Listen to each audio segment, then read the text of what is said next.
How's it going today, guys? I have a war video here from Season 11, War 10, and I'm on Path 3, then Path 4. My first fight here is against Sentinel on Psychic Thorns. The basic strategy against Psychic Thorns is to come in and deal energy damage to the opponent, because if you attack with physical damage, then you're going to get dealt a whole lot of damage back to you. I actually bring in Quake for these fights because I don't have to hit the opponent at all, so I won't get any Psychic Thorns damage. And Quake is also a very good option against Sentinel because he's not going to gain any of his analysis throughout the fight because you're not doing anything that's going to cause him to gain that analysis, so it's a pretty straightforward fight.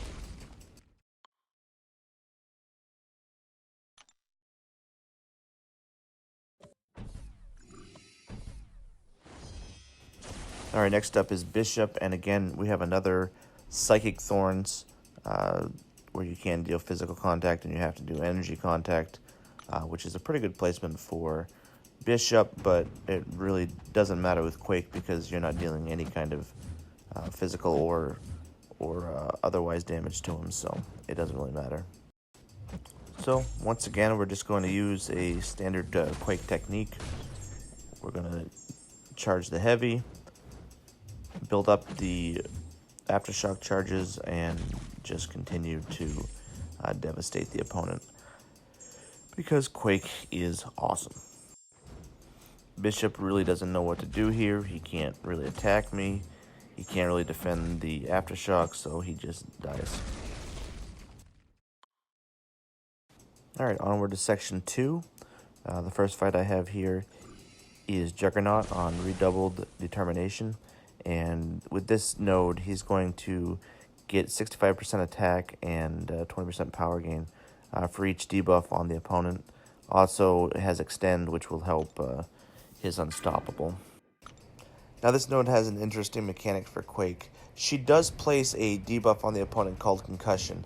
And when he's under Concussion, he is gaining 65% attack and 20% power gain. But what's great about Quake is he's not going to benefit from that attack or that power gain, because when he's under concussion, he's not going to hit Quake, and when he loses the concussion, he doesn't have the 65% attack. And he could have plus 1,000,000% power gain. It doesn't matter with Quake because he's not going to gain a single bit of power. So that's basically all she wrote for Juggernaut.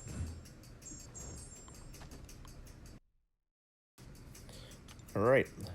Next up, we have Massacre on Redoubled Determination and Strike Back. So, let's see how this goes.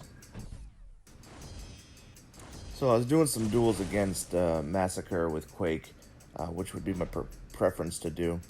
And they weren't really going very well because his heavy can be difficult to evade with Quake. So, I come in with my freshly, newly R5 Black Widow to see what I can do with her. Now, one mistake I do have with coming in this fight is I have Resonate as one of my masteries, and I'm placing a weakness debuff on Massacre, which has given him that increased attack and power gain. Now, one thing I do love about bringing Black Widow here is her synergy with Quake that they both benefit from. And then I also bring along Nick Fury, which grants Black Widow the ability to evade any attacks that I might mess up on here. You can see the green buff over by Black Widow here, and that's just basically the 3 evades that I would get. So I get Massacre down here pretty easily. Alright, next up we go to Mini Boss Island, and I do have Captain Marvel here on the power gain node and special 2 node. I do get this fight a lot because Quake is usually a very good option for this fight. She she basically just turns it into a regular fight. There is no power gain. There is no increased abilities on Special 2.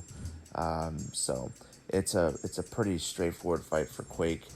Can be more challenging for other champs.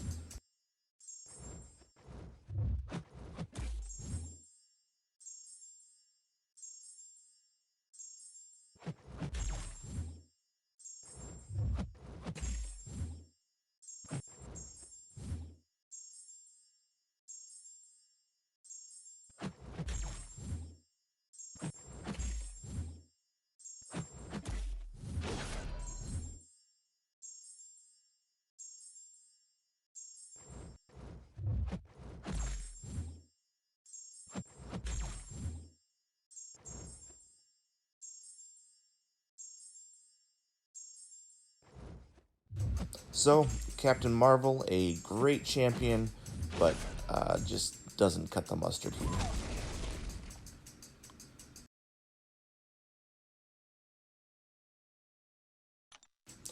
Now, I actually thought my war was over here, and I was going to end deathless with no dapping it up, but guess what? I am back up for this boss fight. I come in and she's at 22%. So let's see what we can do here.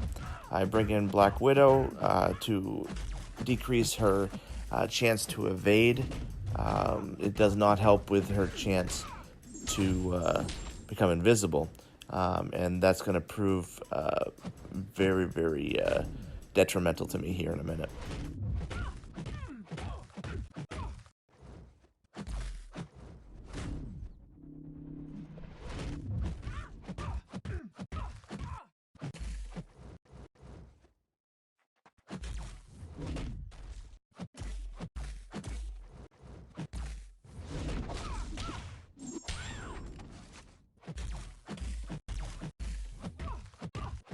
Now, I wasn't too worried because I thought I had those 3 evades in my back pocket. So I go in here, invisible, and oh, takes me down. So what happens here is the defender has True Strike, which allows me not to activate my evades. So, yeah, I dapped that up.